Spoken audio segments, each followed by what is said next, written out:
Salut à tous, j'espère que vous allez bien, c'est Romain et on se retrouve aujourd'hui, lendemain de défaite 1-0 contre le Bayern et début de ces 3 semaines de préparation. Ça va être long, il va se passer beaucoup de choses d'ici au match retour le 8 mars prochain à l'Allianz Arena. Chacun jugera nos chances de qualification en fonction de votre niveau de confiance en cette équipe. Dans tous les cas, il faut gagner par 2 buts d'écart minimum. On a limité la casse, disons hier, et préservé notre dignité au tableau d'affichage, même si bien évidemment pas dans le jeu. Mais de l'autre côté, est-ce qu'on en avait le choix? On va se poser la question dans cette vidéo. Il y a beaucoup de regrets par rapport au dernier quart d'heure, par rapport au fait que l'ouverture du score arrive tellement proche de l'entrée de Mbappé que tu te dis en fait à 3 minutes près, le match était tout autre. Voilà. Il y a l'histoire des hors-jeux aussi. Bref, des regrets que certains tourneront en défaitisme, en pessimisme, et que d'autres tourneront en espoir, tout simplement, parce que on a fait mal à ce Bayern avec Mbappé sur le terrain. Au retour, normalement, il démarrera le match. Et il y a des prestations individuelles, Verratti, Messi, qui pourront pas être pires que ce qu'ils ont proposé hier. Donc, ils devraient apporter un petit peu plus là-bas. Collectivement, je pense que déjà, physiquement, on sera peut-être un petit peu mieux. Achraf a joué la première mi-temps touché. Marquinhos, visiblement la seconde aussi, Galtier l'a dit en conférence de presse. Il y a Verratti qui fait un début d'année 2023 saccagé complètement, physiquement et dans ses performances. Messi, pareil, son retour de Coupe du Monde est un petit peu haché. Il est allé au ski après la tournée en Arabie Saoudite, bref, un petit peu le n'importe quoi. Neymar, idem. Nuno, pareil, sort quand même d'une saison où il a 2 fois été blessé durement musculairement. Donc voilà, il y a des motifs d'espoir pour le match retour. Moi, ce qui me fait le plus peur, c'est pas nous, c'est le Bayern en fait. C'est qu'hier, on a clairement vu un Bayern qui nous a fait regretter l'Allemagne de Pep Guardiola, de Thomas Tuchel, de Jürgen Klopp. Cette Allemagne un petit peu plus verticale, moins latérale, moins scolaire que Julian Nagelsmann. Et je me dis que eux, en fait, c'est comme Marco Verratti. Au retour, ils pourront que faire mieux, en fait. En plus, ils seront poussés par leur stade et tout ça. Donc, voilà. Je pense que en réalité, ce match retour, ce que tu as perdu hier, bon, ils ont marqué. C'est la logique, bien sûr, du match. Hein, elle est plus que méritée, leur victoire. Loin de moi l'idée de dénigrer leur performance, parce que aussi, c'est vrai, jouer contre un bloc bas qui refuse le jeu, comme on l'a fait, c'est aussi compliqué. Hein, c'est comme toutes les équipes qui se sont heurtées à l'Atlético, finalement, ces dernières années. Donc en fait, voilà. Moi, ce qui me fait peur, c'est pas tant l'approche de notre équipe, la performance qu'on va faire là-bas, mais le Bayern, leur réaction. Revenons sur l'approche en matière de système, le 4-4-2 à plat. Évidemment, pour éviter de te faire manger sur les côtés, c'était le bon système. Le losange, c'est sûr qu'il aurait très vite explosé parce que tes latéraux se seraient retrouvés en situation d'infériorité numérique la plupart du temps. Voilà. Vu la forme actuelle, c'est compliqué d'avoir un petit peu plus d'ambition. Moi, je suis assez d'accord sur ces points de vue-là, sur le fait que Galtier a plutôt bien abordé le match là-dedans. Maintenant, ça, c'est au vu de la forme actuelle. On parlera de leur mercato et de leur projet depuis le début de la saison un petit peu plus tard, parce que là-dessus, les mecs, ils doivent passer évidemment à la guillotine. Ce qui m'a vraiment choqué hier par rapport au PSG des autres années et le PSG en général, c'est, comme j'ai dit dans mon débrief, les sorties de balles. C'est pas possible d'avoir autant de nullité sur les 6 mètres. Comme je l'ai dit, face à l'Atalanta, tu avais un espèce de plan de jeu ric-rac où Navas balance des parpaings sur Neymar, mais les milieux de terrain désertent l'axe, se déplacent intelligemment pour que Neymar ait les ballons, puisse les orienter et nous faire vivre un petit peu dans le match. Contre le Bayern, contre le Barça, enfin contre le Bayern, le match retour, alors certes on perd 1-0, mais les sorties de balles sont quand même très soignées, avec Paredes, avec Di Maria qui ce soir-là fait une excellente prestation. Je rappelle que Di Maria, on l'a fait partir cet été pour le remplacer par Carlos Soler, Hugo Ekitike. Et ça, c'est de la folie en fait. On parle de Thiago Silva ces dernières années qu'on a remplacé par Sergio Ramos et un remplacement qui n'avait pas vraiment de logique. Mais Di Maria, c'est limite pire en fait. Avec Carlos Soler et Ekitike juste derrière. Et surtout Campos qui te refuse Ousmane Dembélé quand il arrive. Voilà. Bon, on y reviendra plus tard. Pas de mobilité dans les sorties de balles. Aucune volonté de sortir des marquages. Messi, par exemple, décroche peu et est toujours collé à son vis-à-vis. Mais Verratti, pareil. Le double pivot, quand nos défenseurs, Ramos plus, portaient le ballon, mais ils ne suivaient pas les milieux de terrain. Donc au final, tu avais trop de joueurs derrière le ballon. Les attaquants ont globalement trop peu décroché. Pas de solution progressive, notamment quand le ballon se trouvait dans les pieds de nos latéraux. Voilà, Hakimi, par exemple, c'est très compliqué parce que tu as Warren qui se projetait, et puis surtout Verratti. Verratti, les propositions latérales qui n'apporteraient absolument rien. D'ailleurs, Hakimi, à plusieurs reprises, il ne la donne pas à Verratti. Parce que c'est pas une option viable pour faire progresser le ballon. Donc tout ça, ça a été très compliqué. Et franchement, tu sens que ça n'a pas été bossé à l'entraînement. C'est là que j'en veux à Christophe Galtier, à l'approche de ce match, c'est les sorties de balles qui auraient dû être un petit peu plus maîtrisées pour essayer quand même de vivre un petit peu, avoir le ballon plus, notamment en première mi-temps. Maintenant, défendre, l'idée d'avoir deux lignes très compactes sur la largeur et entre elles, écoutez, je pense que c'était plutôt le bon choix. Le 4-4 de Losange, je pense qu'il aurait explosé très rapidement. Et puis le système à 3, bon bah écoutez, il est aux oubliettes. C'est un système dans lequel tu as un parti pris en fait, dès le début du match. Voilà. Là, tu te dis, il faut absolument qu'on évolue haut, il faut absolument qu'on ait le ballon. Peut-être que cette équipe, vu comment mentalement on a abordé ce match, à savoir en pleine dépression, c'est compliqué de lui dire, bon les gars, on va jouer à 3, il faut absolument que vous ayez le ballon, que vous le fassiez tourner, que techniquement vous soyez dans un bon jour, sachant que physiquement les mecs sont complètement à la ramasse, et que sur les derniers matchs, on n'a montré aucun signal pour justement mettre en place un système avec un poil d'ambition, tout simplement. Enfin, personnellement, je regarde tous les matchs, je fais les vidéos tous les jours, et hier soir, tu peux t'attendre à quoi de plus en fait? Pour moi, c'est juste une réalité. Voilà. Alors maintenant, on va en venir bien évidemment à Galtier Campos. Leur projet, l'approche du match est bonne. Mais voir ce PSG proposer ça en huitième de finale, bien évidemment qu'il y a un problème quelque part.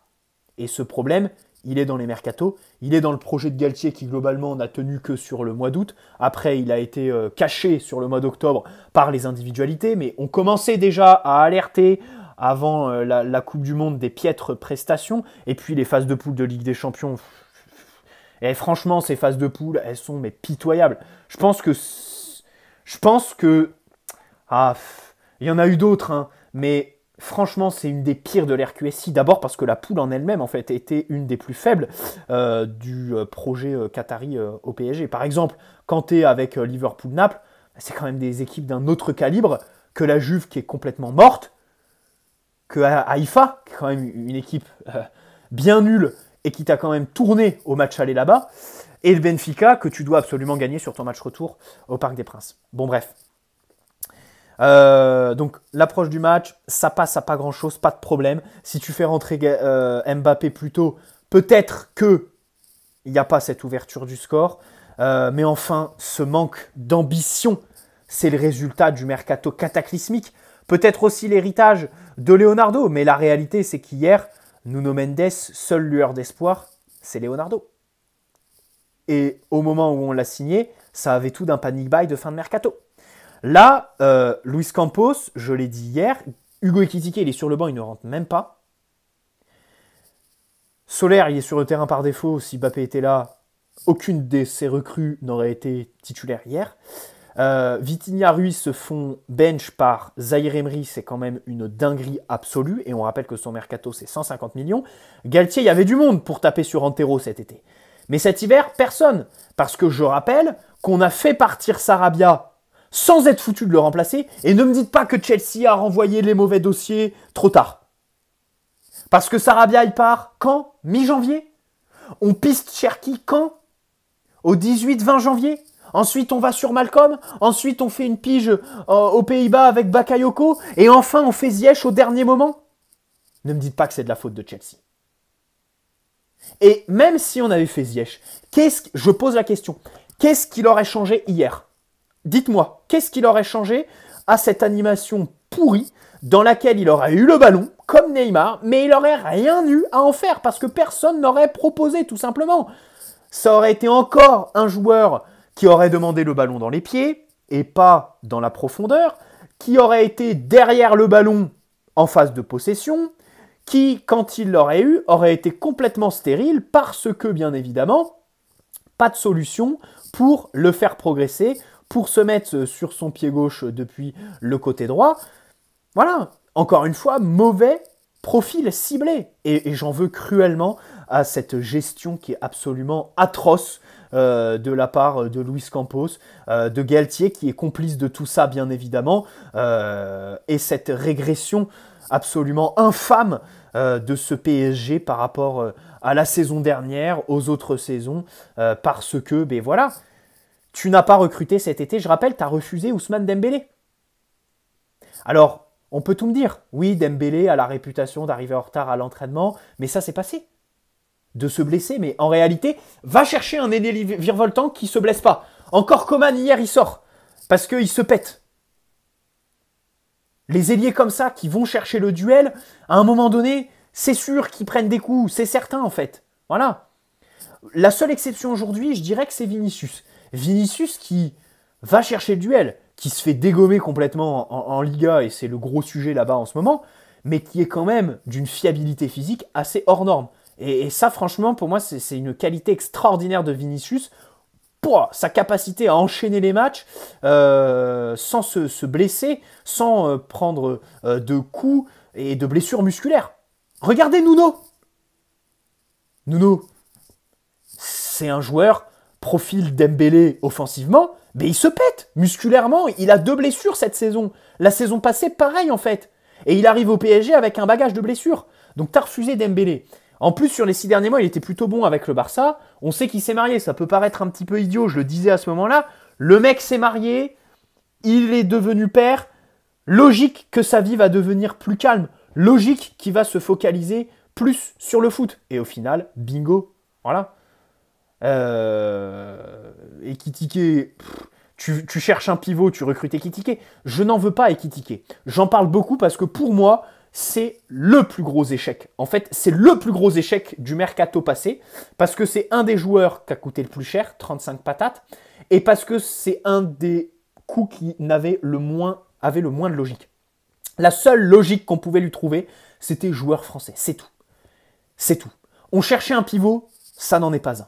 On cherchait, mais à l'époque, on cherchait même pas un ailier percutant, hein, parce que Campos, il arrive avec sa prétention ultime et nous dit « Ah les gars, il n'y a pas besoin d'ailier percutant ». Au final, 6 mois plus tard, en janvier, ben voilà, si, t'en as besoin, c'est sûr et certain, même quand tu joues à 3. Donc tu recrutes Ekitike. De ton côté, il colle en rien avec les profils que tu as besoin. Au final, quand tu le fais jouer, c'est contre nature. Et de l'autre côté, pour le joueur, tu l'uniques complètement sa progression parce que il est complètement bridé, il n'arrive pas à se connecter avec Neymar. Au début de saison, il se contentait du temps de jeu qu'on lui donnait. Là, il en a eu. Il ne l'a pas saisi parce que de son côté, il a aussi été cataclysmique parce que les ballons qu'il a, il ne les bonifie pas tout simplement. Et puis de son côté, on peut aussi remettre en cause son choix. Hein. Il aurait pu refuser le PSG, sachant que voilà, c'est un club qui a la réputation de ne pas donner sa chance aux jeunes. Et au final, il vient. Donc pour son choix de carrière, compliqué. Je me suis attardé sur Ekitike pour mettre en avant la responsabilité du club et le mercato, le projet mais atroce de Campos et Galtier. Voilà. L'approche d'hier est logique. Le 4-4-2 à plat est logique. Ce qui n'est pas logique, c'est tout le travail qui a été fait en amont et qui mène justement à cette approche complètement frileuse qui fait du PSG un petit club, tout simplement un petit club qui se présente face à un Bayern. Et franchement, les gars, qui va gagner la Ligue des Champions cette année pour vous? Le pire, c'est que là, si on sort, j'aurais des regrets parce que... ouais, allez, on sait très bien qu'au vu de notre effectif, on ne peut pas aller au bout. Mais au vu des autres effectifs, tu te dis, mais qui va gagner cette Ligue des Champions? Il n'y a aucune équipe qui tire son épingle du jeu. Le Bayern, ne me dites pas qu'ils ont fait peur à toute l'Europe hier. et que le Bayern, c'est celui d'Hansi Flick. Non, la réalité, c'est qu'ils sont revenus de la Coupe du Monde, ils ont fait des matchs nuls, ils ont des histoires extrasportives avec Manuel Neuer, l'entraîneur des gardiens et tout le bordel. Les autres équipes, City a ses problèmes, Liverpool est à l'agonie, le Real c'est un petit peu pareil, globalement les effectifs sont assez vieillissants, on arrive un petit peu à un tournant du foot européen. Qui va remporter cette Ligue des Champions en fait? C'est très très compliqué. Voilà. J'aimerais revenir sur Messi. Messi que j'ai épargné dans mon débrief parce que en fait j'ai dit qu'il, par rapport à ses autres matchs avec le PSG, il a réussi des changements de rythme à porter le ballon. Ce que j'ai trouvé, c'est un constat. Voilà, hier, il a quand même fait quelques changements dribble et tout ça. Mais bien évidemment que c'est trop peu. Et bien évidemment que Lionel Messi dans les grands matchs, mais ça surprend qui? On avait prévenu dès le mois de décembre, quand il était en train de célébrer sa Coupe du Monde avec l'Argentine, on prévenait que contre le Bayern, il n'allait rien faire, Lionel Messi. C'était sûr, la Ligue des Champions, c'est pas la Coupe du Monde. D'abord parce que lui, il joue avec le PSG, il joue pas avec l'Argentine. Une équipe qui ne joue pas complètement pour lui. Et deux, lui, qui n'est pas motivé comme il l'a été au Qatar. 3, la Ligue des Champions. Eh bien, c'est des équipes qui se côtoient au quotidien, des entraîneurs qui peuvent mettre des pressings tout-terrain, et pas une Coupe du Monde qui, franchement, tactiquement, n'a pas été glorieuse. Il n'y a rien eu de demi. Regardez la France de Deschamps. Mais la France de Deschamps, elle a quoi à envier au PSG de Galtier? C'est, dans les grandes lignes, donner tout à Mbappé avec des joueurs globalement meilleurs individuellement que ceux qu'on a nous, en fait, à côté de Mbappé. Donc c'est pour ça que tu vas en finale. Plutôt que le PSG qui, aujourd'hui est en ballottage défavorable. Donc voilà. Donc Messi, bon, trop peu d'efforts. Sans ballon, on le savait. Mais avec ballon, son incapacité à se retirer du marquage, à décrocher pour venir proposer des solutions. Et franchement, ce langage corporel, même quand on avait le ballon, du style j'en ai rien à branler, c'est pas possible. Mais de toute façon, tout ça, on le savait en fait. On le sait qu'il a 35 balais, que la Ligue des Champions, Messi, c'est plus trop ça ces dernières années. C'est triste, hein, parce qu'il n'arrive même pas à se motiver. D'un côté, on peut ne pas lui en vouloir parce qu'il a terminé le jeu. Il a gagné sa Coupe du Monde, il a tout gagné, c'est probablement le meilleur joueur de tous les temps, on n'enlève rien à sa legacy et tout ça. Mais de l'autre côté, quand même, ces dernières années, c'est humiliation sur humiliation, Messi. Au PSG, Real, et surtout avec le Barça. Le 8-2, les remontadas depuis 2017 qui se sont mangés. À un moment donné, je sais pas, t'as pas un espèce de sursaut d'orgueil, t'as pas envie de finir sur une bonne note en compétition européenne, plutôt que, la Ligue des Champions de 2015. Super, ça fait 8 ans quand même, hein. Ça fait 8 ans la Ligue des Champions avec la MSN, là. Et derrière, c'est que des humiliations, Messi. Et puis, bien évidemment, il s'en fout du PSG. Moi, là où j'en veux le plus, là-dessus, d'un côté, je suis absolument pas pour sa prolongation, mais de l'autre côté, attention les gars, il va falloir le remplacer. On n'a déjà pas remplacé Di Maria l'année dernière. Là, il va falloir trouver un remplaçant à Di Maria numériquement et à Messi, un numéro 9. Bref, cet été, il va falloir recruter. Cet été, c'est simple. Il faut une grosse enveloppe mercato. C'est tout. Pour espérer mieux faire l'année prochaine, c'est tout. Il faut une grosse enveloppe. Et il faut bien la distribuer dans de la classe mondiale. C'est simple, ok? Si on ne veut pas prolonger Messi. Son apport statistique est quand même très grand cette saison. Sa production offensive est très grande. Donc, il va falloir recruter quelqu'un qui va combler les stats de Lionel Messi. Mais de l'autre côté, tu fais finale et demi-finale, tu viens foutre Messi et donc bouleverser tout l'équilibre de ton équipe. C'est lunaire, tout simplement. Moi, j'en veux complètement cet été 2021 qui a quand même été un sacré tournant, en fait. Parce que tu as la finale 2020, où là, tu prolonges pas Silva, tu fais un mercato qui est un peu pourri, même si Danilo, au final, c'est bon. Le reste, Rafinha, Florenzi, ça finit à la poubelle. Moiskin, ça va se vautrer à la Juventus. Et derrière, 2021, eh ben, tu reprends pas le coche alors que tu as réussi quand même à faire une demi-finale. Voilà, tu recrutes Lionel Messi, c'est incompréhensible tout simplement. Son match hier est bien évidemment honteux. Hein. C'est vrai que je ne l'ai pas souligné dans mon débrief. Les gens m'ont fait savoir dans les commentaires. Mais pour moi, ça paraissait tellement évident qu'il allait pondre une bouse en Ligue des Champions. On le dit depuis tellement de temps sur cette chaîne YouTube que allez-y avec votre merde. Bref, Neymar, je différencie de Messi. D'abord parce qu'il fait les efforts, il court un petit peu plus, et puis surtout parce que c'est quelqu'un sur qui tu n'as pas la main. C'est-à-dire que là, tu as M&M, cet été, il faut en retirer un des trois. Il y en a un sur qui tu as la main, il y en a un sur qui tu es bloqué, et l'autre sur lequel tu n'as pas la main. Messi, tu as la possibilité de ne pas le prolonger. Neymar, contrat jusqu'en 2027, que vous le vouliez ou non, il va être là, et ne me dites pas il faut le virer, c'est bien beau, mais personne n'en voudra, donc il faut faire avec. Et Mbappé, t'as pas la main parce qu'à tout moment, dans ce marasme, il peut te dire moi j'ai envie de dégager en fait. Et la réalité, c'est que Luis Campos, il l'a voulu, il l'a imposé et il a aussi sa responsabilité dans le mercato pourri de l'été dernier, même si bien sûr, c'est notre projet tactique, Mbappé, c'est notre meilleur joueur et bien évidemment, on compte sur lui pour le retour. Et on ne lui en veut pas sur, bien sûr, ses performances individuelles, puisque c'est un des seuls qui respecte ce maillot, bien évidemment. Bon, Neymar, ce que j'aime avec lui, c'est qu'en fait, c'est un joueur, pour moi, où tu as des constats, des faits, en fait. Pour moi, Neymar, il n'y a que des vérités absolues à dire. Il n'y a pas de débat, en fait, avec Neymar. La vérité, c'est qu'aujourd'hui, il est cramé. Pour faire des différences, c'est plus possible. Les dribbles, il t'en fait 2-3 dans le match, mais derrière, il est incapable d'avoir la lucidité pour bonifier le ballon, incapable d'avoir la finition pour tuer une équipe, pour avoir la main sur un match à lui tout seul. C'est plus ça, Neymar, en fait. Neymar, aujourd'hui, il doit être meneur de jeu, il doit être relayeur, il ne doit pas être faux numéro 9 comme hier, il doit avoir du monde devant lui pour distribuer parce que sa fin de match est bien meilleure, notamment sur le but hors jeu de Mbappé. C'est lui qui lance Nuno Mendes, comme sur l'occasion en tout début de match au Vélodrome la saison passée, le face-à-face de Nuno, c'est Neymar qui le lance. C'est lui qui trouve la passe en profondeur. Et donc Neymar doit être ce joueur aujourd'hui. Voilà. Le marasme collectif, pour lui et Messi, bien évidemment, c'est une circonstance atténuante parce qu'ils n'avaient personne à servir. Et ça, c'est encore une fois la faute au mercato pourri de Campos. Mais de l'autre côté, avec des joueurs de cette stature, tu dois absolument en attendre plus, tout simplement. Voilà.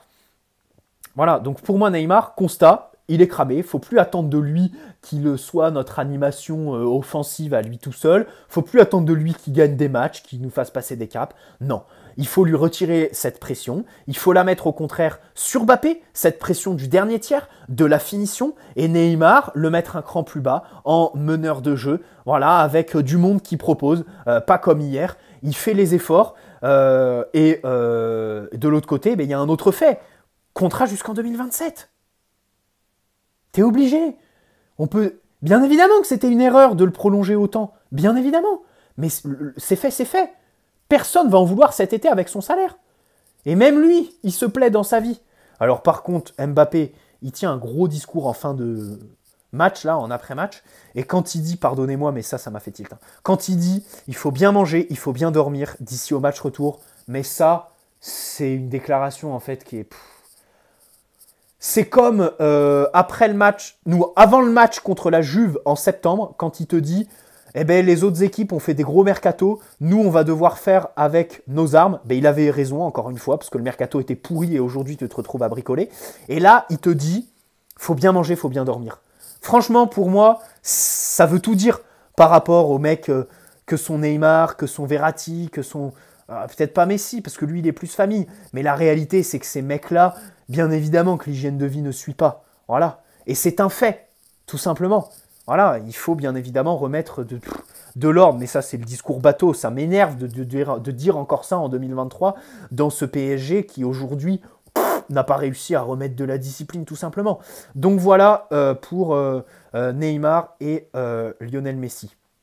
Évidemment, pour moi, nos avis doivent être formatés par rapport aux situations contractuelles. Messi, évidemment, qu'il faut pousser pour ne pas le prolonger.